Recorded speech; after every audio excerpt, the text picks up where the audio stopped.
We will start here on the Miss Hamer's guide around her classroom at the doorway.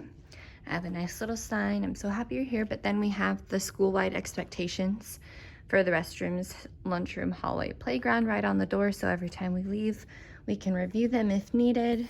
These are bathroom passes, one boy and one girl. And this is kind of the student center. Oh, I didn't notice my W came off. But this is where the jobs are. They have teams for their jobs, so they have to work together as a team. I have the schedule with visuals next to it, and then I have a time schedule as well. Friday folders, and then I have this student info, so if they forget what their job is, they can go in here and find it. And I also have some other expectations in the back, like our own little playground lunchroom expectations, explaining our peaceful point, which I'll get to. This is kind of their guide for everything over here.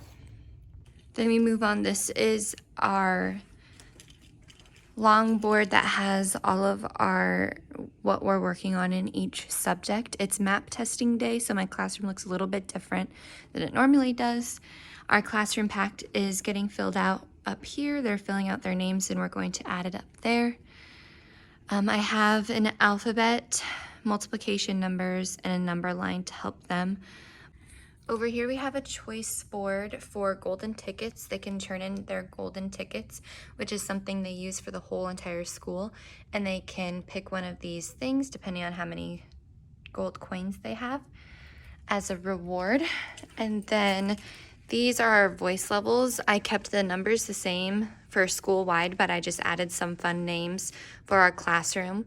So in the morning, their favorite is coffee shop. We pretend everyone's a stranger, enjoy the soft music in the background, and stay focused and productive. They love being in coffee shop. They just love the name. This is how they take lunch count and how I see who's here and who's not for the day.